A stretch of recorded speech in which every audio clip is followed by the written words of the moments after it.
ಧ್ಯಾನ. ಧ್ಯಾನ ಎಂದರೆ ಭಗವಂತನ ಮೇಲೆ ಮನಸ್ಸನ್ನು ಏಕಾಗ್ರ ಮಾಡುವುದು.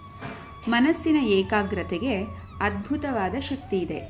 ಅದನ್ನು ಬಾಹ್ಯ ಪ್ರಪಂಚದ ಮೇಲೆ ಬೀರಿದಾಗ ಅದರ ರಹಸ್ಯವನ್ನು ತಿಳಿದುಕೊಳ್ಳುತ್ತೇವೆ.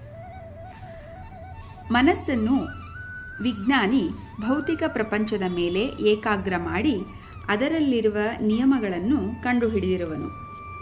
ಧ್ಯಾನಿ ಮನಸ್ಸನ್ನು ಅಂತರ್ಮುಖ ಮಾಡಿ ಭಗವಂತನ ಕಡೆಗೆ ಹರಿಸುವನು. ನದಿ ಹೇಗೆ ಸಾಗರವನ್ನು ಸೇರುವುದೋ ಹಾಗೆ ಭಗವಂತನಲ್ಲಿ ಒಂದಾಗಲು ಯತ್ನಿಸುವನು ಧ್ಯಾನಿ. ಧ್ಯಾನವೆಂದರೆ ಸುಮ್ಮನೆ ಕಣ್ಣು ಮುಚ್ಚಿಕೊಂಡು ಕುಳಿತುಕೊಳ್ಳುವುದಲ್ಲ. ಧ್ಯಾನ ಜೀವನಕ್ಕೆ ಒಂದು ಭದ್ರವಾದ ಶುದ್ಧ ಚಾರಿತ್ರ್ಯದ ತಳಹದಿ.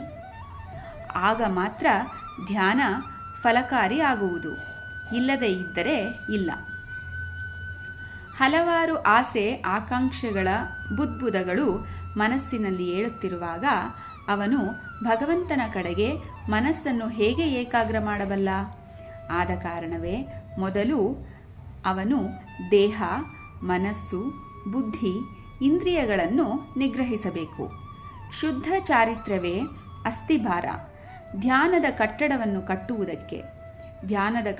ಕಟ್ಟುವುದಕ್ಕೆ ಶುದ್ಧ ಚಾರಿತ್ರ್ಯವಿಲ್ಲದೆ ಪ್ರಯತ್ನಿಸಿದರೆ ಮರಳ ಮೇಲೆ ಕಟ್ಟಿದ ಮನೆಯಂತಾಗುವುದು.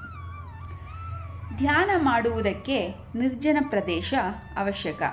ಇಲ್ಲದೇ ಇದ್ದರೆ ಬಾಹ್ಯ ಪ್ರಪಂಚದ ಗದ್ದಲ ಮತ್ತು ನೋಟಗಳು ಯೋಗಿಯ ಮನಸ್ಸನ್ನು ಪ್ರಪಂಚದ ಕಡೆಗೆ ಎಳೆಯುವವು. ಅವನು ಏಕಾಂಗಿಯಾಗಿರಬೇಕು. ಅವನು ಚಿತ್ತ ಮತ್ತು ಇಂದ್ರಿಯಗಳನ್ನು ನಿಗ್ರಹಿಸಿರಬೇಕು. ಆಶಾರಹಿತನಾಗಿರಬೇಕು, ಅಪರಿಗ್ರಹಿಯಾಗಿರಬೇಕು. ಯಾವಾಗಲೂ ಎಂದರೆ ಅವನು ಕುಳಿತುಕೊಂಡು ಧ್ಯಾನ ಮಾಡದೇ ಇರುವಾಗಲೂ ಮನಸ್ಸಿನ ಒಂದು ಭಾಗ ಭಗವಂತನನ್ನು ಕುರಿತು ಚಿಂತಿಸುತ್ತಿರಬೇಕು. ಅವನು ಧ್ಯಾನಕ್ಕೆ ಕುಳಿತುಕೊಳ್ಳುವ ಸ್ಥಳ ಶುಚಿಯಾಗಿರಬೇಕು. ಕುಳಿತುಕೊಳ್ಳುವ ಜಾಗ ಸ್ಥಿರವಾಗಿರಬೇಕು.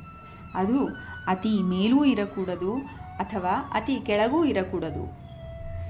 ಕುಶ, ಚರ್ಮ, ಬಟ್ಟೆಯನ್ನು ಹಾಸಿ ಅದರ ಮೇಲೆ ಧ್ಯಾನಕ್ಕೆ ಕುಳಿತುಕೊಳ್ಳಬೇಕು.